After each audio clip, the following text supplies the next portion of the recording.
What I'm going to do now, before I bring in Dennis, so we talk about law, is to tell you who are the members of the appointments committee. So you already know that our good friend Joe Wise, Joe Osewusu, is the chairman designate for the appointment committee, because Parliament is yet to approve these nominees, but they will approve it, as you know. So Joe Osewusu is the chairman. He now doesn't have much to do. He's going to chair the proceedings. He cannot vote. Given the situation of the appointments committee 1313, that's going to be very tricky. And a lot has to be done behind the scenes to get the president's nominations through so that the government can start. You know that already.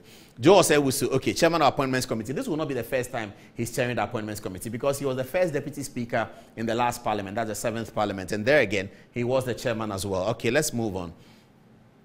So this we're now going to deal with the MPP side. Alexander Afenyo-Markin, strong man, very, very strong man from Winneba. Strong, solid guy. Now, he is going to keep an eye on what is happening. Nominees are going to be prepped by him, etc., etc. And he is sitting on the appointments committee to be sure that whatever the president and the executive and the party want, that happens. And we've already seen the nominees. Alexander Afenyo-Markin, we wish you Godspeed and wisdom. Honorable John Intim Fojo is also a member of the appointments committee on the MPP side. So as you know, MPP 13, NDC 13, that's what we're going through now. Congratulations, sir. We'll be watching you on television. Honorable Frank Adom-Otchere is the chief whip. So this is his thing.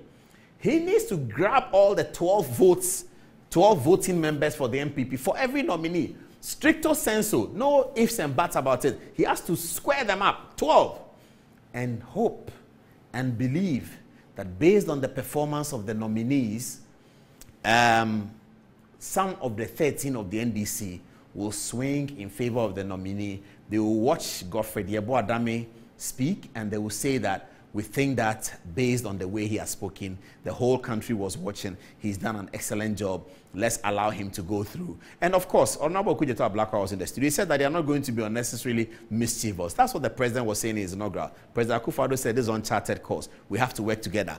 Frank Adom-Otchere is going to have a big job to do. Get all your 12 and hope that a nominee's performance is able to swing some NDC people. This kind of vetting committee has never happened in the world, the whole wide world. So the whole world is going to be watching Ghana. And that's what excites me about the development of Ghana's democracy. It's totally exciting, isn't it? Okay. This is Honorable Patrick Yaw-Boama, our friend from Legon.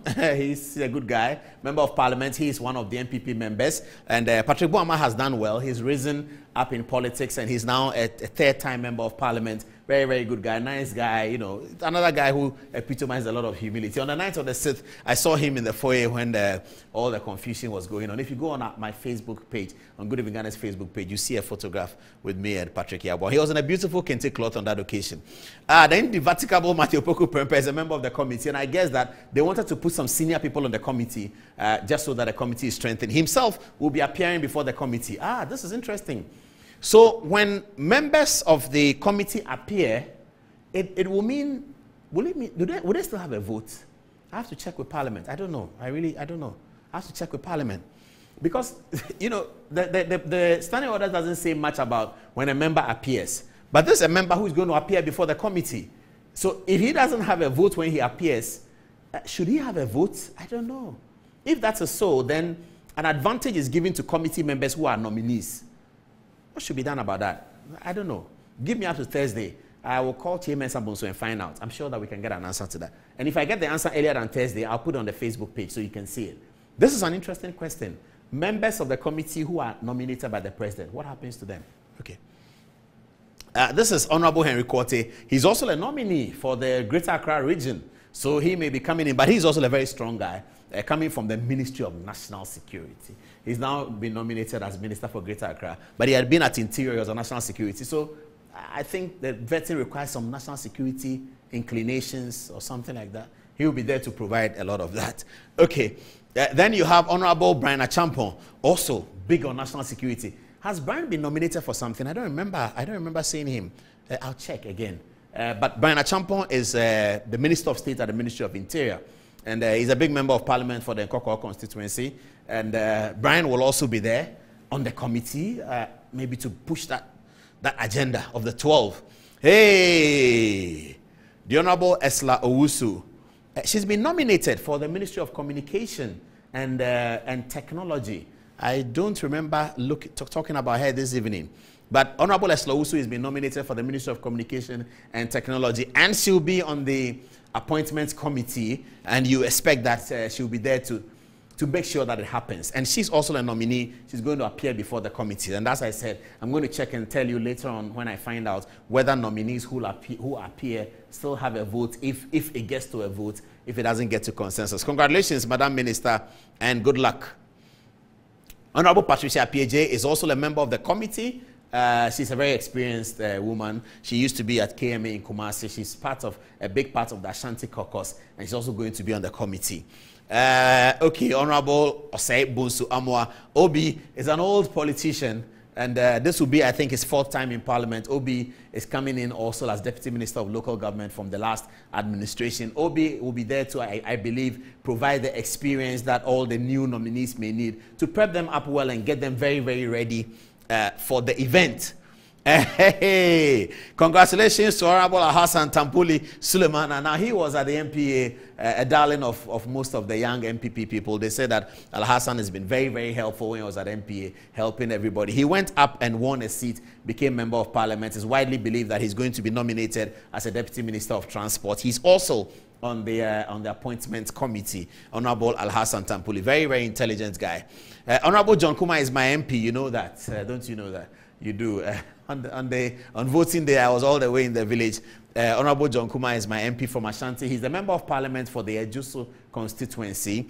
And John Kuma is also a member of the appointments committee. It is widely believed that given his hard work, also, we should expect that he'll be nominated for a deputy ministerial position. Okay, so Honorable John Kuma is the end of the MPP list. And now we come to begin the NDC list. Now, this is where the action is going to be, because these are the people who are going to make the decision. It is going to be theirs to decide, because they have 13 voting members. If all their 13 vote against the nominee and all 12 NDC vote for the nominee, guess what? The nominee actually fails by the standing orders. So you have to have some of the 13 voting for the nominee, just so that the nominee doesn't fail. The story doesn't end there, actually. I hope I said, did I say that? No, I didn't say that. The story doesn't end there. A nominee doesn't fail doesn't mean the nominee has passed. The nominee will now be subjected if he doesn't get consensus. That's everybody. If you don't get everybody saying it. Okay, let me say it well. A nominee fails if he doesn't get 50%.